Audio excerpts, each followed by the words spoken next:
Welcome back, all you Fabricans and Fleshbags, to the super, not funny show reviews. And today we're reviewing episode 9 of Harley Quinn season 3. It's entitled Climax at Jazzapajizza. So, was it good? Was it bad? And should you be watching? Well, this week we get the conclusion, I guess you could say, to the previous episode in which a plant zombie situation was unfolding thanks to Bruce Wayne and his need to have his dead parents brought back to life using Frank and his crazy plant powers, which led directly into Harley and the gang getting jacked up by Nightwing and by Batgirl. But what we end up finding is that Bruce Wayne, he's super happy about his jacked up, zombified parents, and he's kind of got tunnel vision. But at the same time, he's unleashed. I guess you could call it a zombie apocalypse by way of Thriller or something like that, wherein a bunch of formerly dead people are going around and turning other people into zombies and spitting out black goo. Like basically the worst possible scenario. And Harley and Ivy have got to figure out how to get this under control. And Ivy figures out that she can actually control the zombies, and now she's gonna, turn this, I guess, lemons into lemonade and actually bring about the greening of Gotham City. And she does a Goku. She levels up to Super Saiyan 4 in this particular form. And so, Harley, in the meantime, and her and the, she knows who Batman is, and she gets to fly around in the the bat plane, and they go kick zombie butt and all that. And they have to keep the zombies from taking over Jazzapajizza, which is some, stupid jazz thing. But really, at the center of all of this, there's actually kind of two things going on here. One is Bruce Wayne coming to grips with the fact that he kind of did something crazy and stupid and a little evil, just a little stupid and evil, to deal with the fact that he hasn't let go of his grief. And I love the fact that King Shark is the one that gets to kind of talk him through his foolishness. And, because he's been going through something similar. I like his line about, that he's had 30 years to grieve them, and, he hasn't gotten far enough. So I actually, in an episode which it was not very high on laughs. Let's get that out of the way. Episode not very big on laughs. There were some funny bits, definitely, but weren't super funny.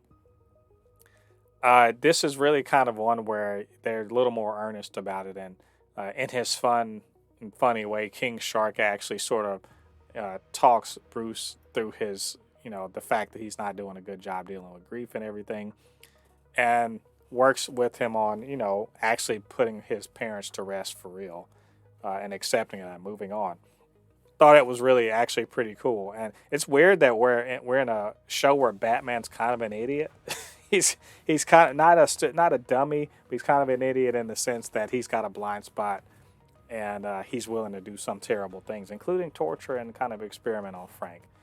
So it's nice to see him come back from the brink on that. On the other hand, we get to see Harley tearing around in the bat plane, kind of kicking ass, watching Barbara Gordon and Dick Grayson, do their things with zombies in the dumbest way possible. By the way, I cannot imagine that going around and hand-to-hand beating up zombies is the right way to go about it. But hey, they got to show some the bat people. I think that's actually, honestly, maybe unintentionally, they're showing kind of the futility of the bat family's assault on crime, because they're just people. Like, how many people can you beat up in a day? I guess it was kind of fun. Like, some of the funniness in this was also that it was a jazz concert or whatever. The Joker was, he showed up, but just kind of a quick bit. There was a fun Bane thing where he's, he gets over the whole pasta maker thing and all that stuff. But really, the main story is about, how evil is Harley and Ivy. How evil are they actually going to be? and is the desire to win, to be, fulfill your plan, to do your evil plan, is that more important than your relationship? I think it's been pretty clear that Harley is not. She has no problem with murdering people. She's not, but in terms of, is she a quote bad person? I think it's clear she has lines that she won't cross. There are things that she won't stand for, and the fact that she was like, we're hurting innocent people, is actually a problem that she had with what was going on with you know Ivy being I guess the puppet master of all of those, all the zombies and what they were doing and what she was doing in the green. And as much as she liked her change and confidence and everything, she did not like that this wasn't the plan that they were aiming for, and that she couldn't support her hurting people. And ultimately forcing Ivy, who, seemed like she was dead set on going forward with it, ultimately forcing her to actually go ahead and choose between being that evil overlord or being Harley's girlfriend.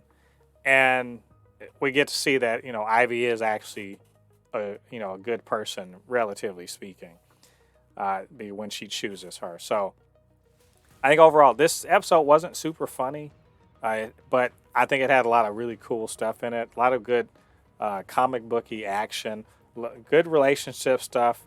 If you love Harley and Ivy as a couple, good to see them really kind of, solidify where they are with each other, what they're willing to do for each other, everything like that. Harley willing to, nearly sacrifice herself, and Ivy willing to sacrifice her big, dream plan, because it wasn't who she really was, and it wasn't the woman that Harley loved. So I think I really had a really good time with this episode. I think it was totally worth watching. I'm really curious, how the heck are they going to end out this season? Because that was like their big plan. What else is there to do in this season? Not really sure. I think they have like 3 or 4 more episodes, so we shall see. But overall, good stuff. Anyway, what do you guys think about this episode? What do you think about what I had to say? Get down to the comment section. Let me know what you're thinking. And of course, you can always hit me up, supernotfunnyshow@gmail.com, or at supernotfunnys1 on Twitter. And do your boy a favor, get down there, hit that like button on this. Helps out with the algorithm, and hit that subscribe button. Join the Super Not Funny Show family. We appreciate that here at the channel.